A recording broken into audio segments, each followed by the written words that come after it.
Welcome to Roll for Crit. Today we are previewing a game that is currently on Kickstarter called Cobras, coming to us from Cardboard Edison. Yeah, this game is based off of the Cobra effect, which actually comes from us from during British rule of India, where the British people were afraid of poisonous snakes. So they're like, let's pay people to bring us dead snakes, because what could possibly go wrong, right? Well, things did go wrong as people actually started breeding them in order to make more money, which in turn showed that this was not a very good idea, which has now been coined the Cobra effect in economy circles. And that's sort of what this game is about. You're collecting cobras, but if you get too many, it's bad. So you can kind of see we have a setup here. The cards are a lot like your basic playing cards, but their suits are these colors. We won't talk about that yet. Their suits are different colors, and they each have between 1 and 3 Cobras symbols on them. They range from numbers 1 all the way up to the number 13. Ta-da! And the way it works, right now we have it set up for 3 people. You divide the deck evenly between everybody, and the start player plays a card. So let's just go through a fake hand. So let's say I played... Thanks for taking my cards. Yeah. Let's say I played this 3, and let's say this person over here. Now, everyone else has to play a card that matches that color. If they can't, they can play any other card, but it must match that color if they have the chance to. So, all right, so pretend they played played that. They played a red 5 with 2 snakes. So let's say that I played this. Now, because this guy is the highest number, he wins that trick.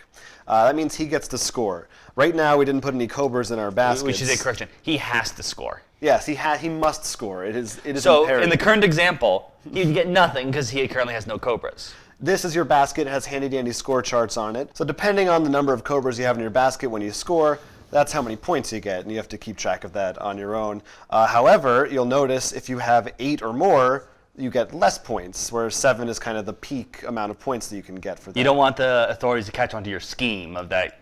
It's like, how can he get that many snakes? Exactly, and then they will turn around and bite you in the end. And so sometimes you don't want to win the trick, because what happens is the losers, they get Cobras in their basket, but don't score them yet. Right, so in this current situation, there are current of 4 Cobras on the table. So the 2 losers split that. So we'd each get 2. Exactly. So it's an interesting kind of back and forth of when do I want to get Cobras out versus when do I want to score, and what do I think my opponents are going to do. Right. Not only that, like in this situation, let's say the 3 and the 5 are played. I may play this because I know he doesn't have any Cobras in his pot, so he doesn't get anything, while I get some of the reward. Right. Exactly. So it's not only just knowing when you want to win or lose, but there's a way to force your opponents to win or lose. It's definitely a push your luck kind of element to it. Then there's also, we did not mention, these King Cobra cards. Everybody has 1. Everybody gets 1. Everybody gets 1, and they're very different. If you play one of those, you announce whether you're siding with the winner or the loser for that round.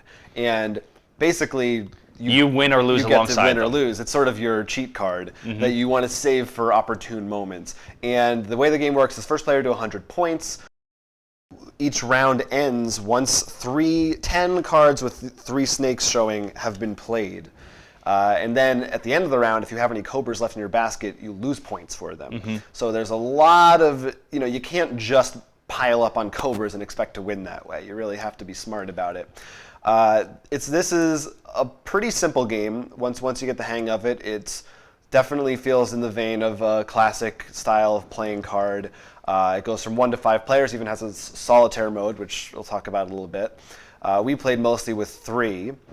If you only have 2, you'll have a dummy player in the mix, which is a whole other ball of wax. Pretty much he just blindly flips. He doesn't care about the color.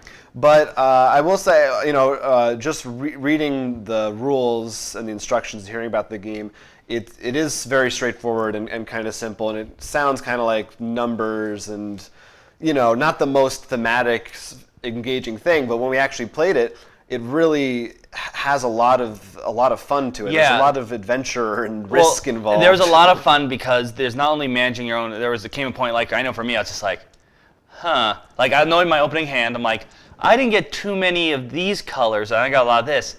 they probably don't have a lot of this. Right. So I'm going to force them to play their good, like, red cards or something. Yeah, because at first I was just like, oh, well, I guess I want to win because, of course, why wouldn't I want the highest number? But yeah, once you start tapping into those strategies, you're like, I kind of can figure out what cards he has left, and well, if I play green, that's going to really be bad for him. So I should do that. And then, of course, there comes a moment when you see, like, he has 7. He's already used his King Cobra. Right. I'm going to make sure I win this just so he starts losing points now. Yeah, exactly. That King Cobra is very powerful, and getting to that 7 and managing to score without anyone screwing you up can be pretty satisfying. I think it's a great game that is pocket-sized almost. You know, it's a pretty small deck. Yeah, It's 52 cards. as we said, flashing before the screen, this is a prototype, but a small bag of whatever tokens, a pack of cards, you can easily bring that to and because it's a round game, even if you don't get to 100, you can just be like, all right, we're stopping here, food's here. Jonathan, you had the most points, so I guess you win. Right. No, that's a good thing to point out.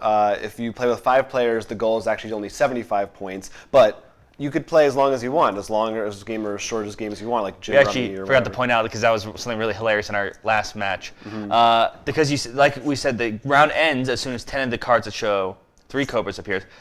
You can notice that and then end the game while someone's trying to stockpile. Right. And then the terror on everyone's faces when they realize that's the last round.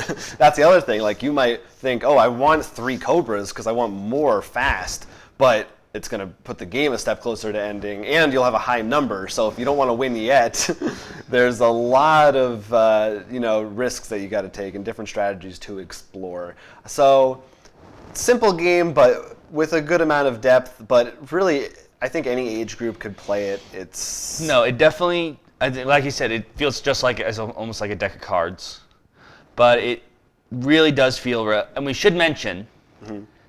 Because for all those card counters out there, you do remove 1 card for each round.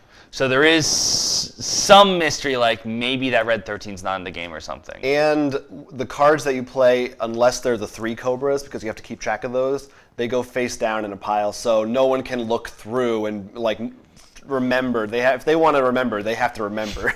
So they can't just figure out mathematically exactly what cards have been played and what is left, which is definitely a good thing. I actually got to try the solo mode also, which was interesting because you're playing against 2 dummy players who basically play the top cards of their decks randomly, but the colors automatically match whatever the lead suit color is. And you don't keep track of their scores at all because they don't care about their scores. You're just trying to best your own score. The other interesting thing about solo mode is you must score 50 points each round in order to get your King Cobra card. So if you get lower, you won't have it for the next round. Or you might even, if you save it, have 2 for the next round. Oh, so it's not as much to return the 1. Double them up, yeah. So that adds a little, and I do think it's definitely more fun with people, just because of the bluffing aspect. Oh yeah, not only that, just the smile you get when you're just like, I play blue, and then they get, you son of a. Yeah, for sure. But it's nice to have that solo mode. It does feel like a decent solitaire distractor, and it's quick to set up. So it's simple, but a lot of fun. Yes, that is Cobras. It's on Kickstarter right now, so please check it out at the link in the description below. If you've got a Kickstarter game you want us to talk about, or if you have checked out Cobras and want us to know what you think, please leave a comment. Otherwise, go to rollforcrit.com and back Cobras. But for now, I'm Will Keeler. I'm Jonathan Estes, and this has been Roll for Crit.